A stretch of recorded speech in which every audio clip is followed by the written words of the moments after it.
We had a bombshell story over the weekend. It happened on a Friday night, which is no surprise to me that when, no doubt was dumped there, when you have a news story that's dumped there on Friday night that no one would cover, right? They'd hope that liberal media wouldn't cover it at all because that's what they do. They fall right in line.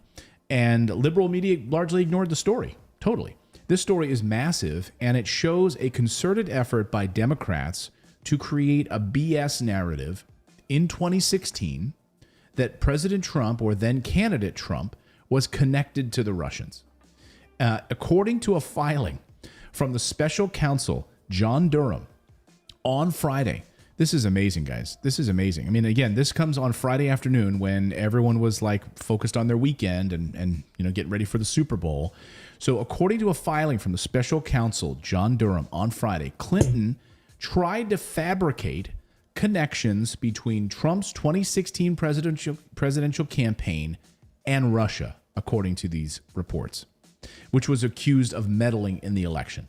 Okay, the filings revealed how the Clinton campaign hired a technology company, a technology firm, to, quote, infiltrate and allegedly hack servers that were at Trump Tower and later at the White House. I mean, folks, think about that for a second. This is amazing. I mean, this is as large, if not larger, than Watergate. If you think about it in terms of gravity, right? When told about this, President Trump released a statement on Sunday about this, says, quote, what Hillary Clinton and the radical left Democrats did with respect to spying on a president of the United States, even while in office, is a far bigger crime than Watergate, Trump said in a statement. And then you have former Director of National Intelligence John Radcliffe, who was out on the was on TV this weekend as well. He was speaking with Trey Gowdy about this. He met with Special Counsel John Durham on more than one occasion and told him there was evidence in the intelligence to support the indictments of, quote, multiple people. You imagine multiple people in the Hillary Clinton campaign who were involved in this, who hired a technology firm to break into servers at Trump Tower? You know what's funny isn't it amazing that this was exactly the stuff that Hillary Clinton and the Democrats accused the Trump campaign of doing? Turns out that, no, it's weird that the shoe's on the other foot, right? Well, didn't they blame Russia on the DNC leaks, the email leaks, where she was talking about Sanders and all the money raising stuff? Like that was all blamed on Russia. Yeah, that's all Russia. That's all Russia too. So there are multiple indictments of multiple people in this investigation could be coming to the origins of this Trump-Russia probe, according to Fox News. Now, the sources pointed to one key piece of declassified intelligence, which Fox News first reported on back in October 2020.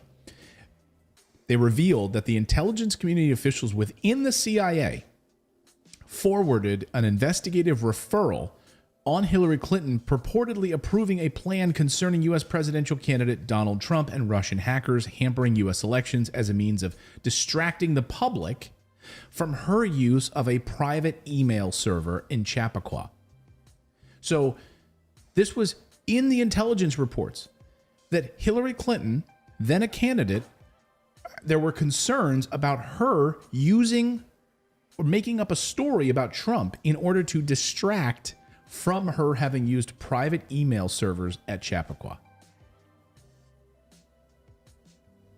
Just let that sink in for a second.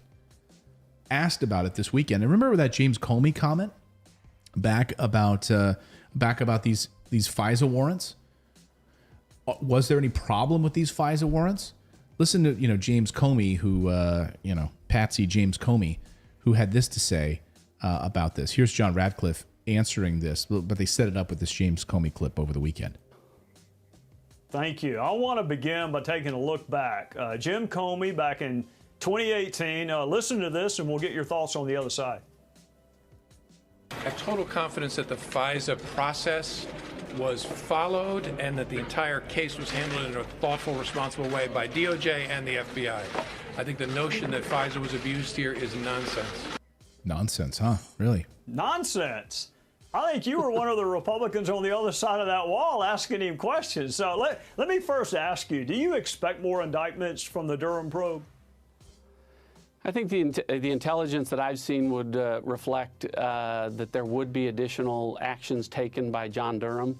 That clip that you played there, Trey, I remember it well. You and I did ask a lot of questions because we were convinced that there was FISA abuse.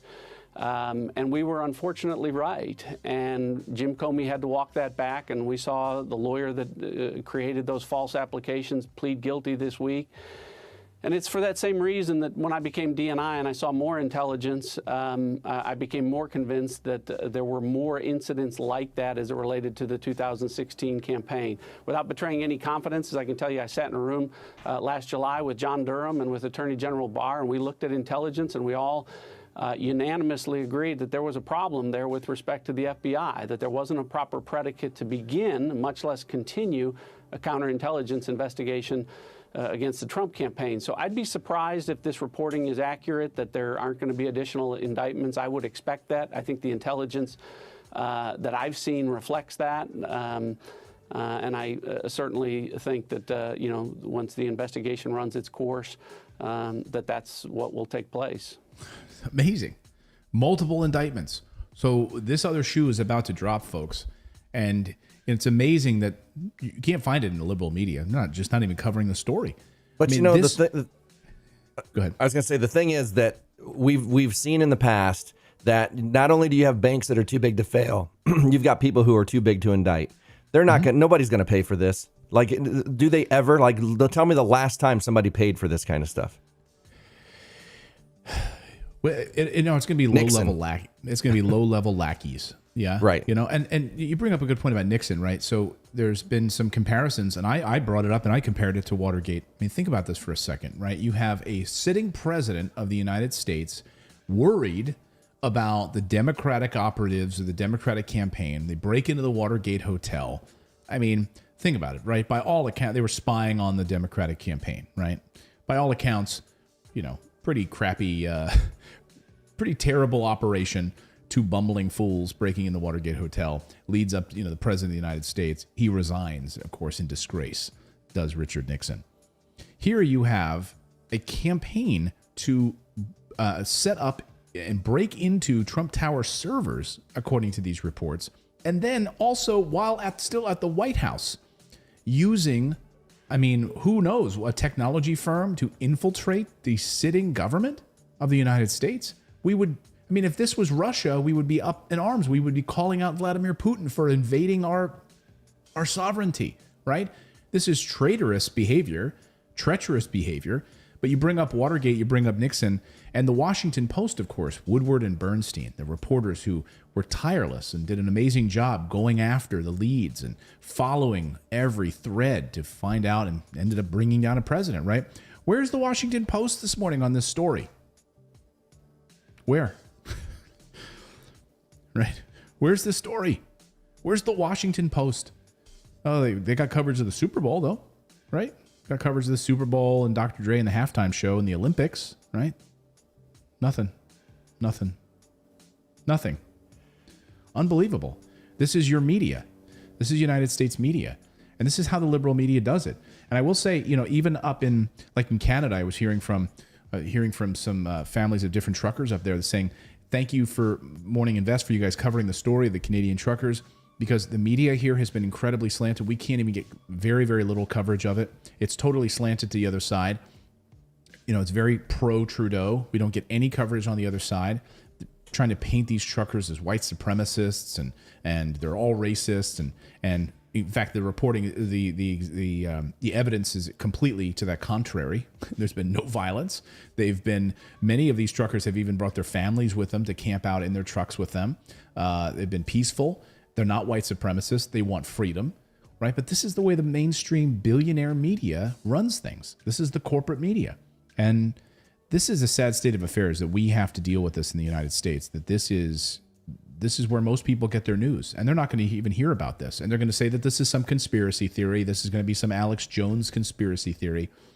No, you're hearing from the former director of national intelligence saying that there could be multiple indictments as it relates to the Hillary Clinton campaign spying on President Trump.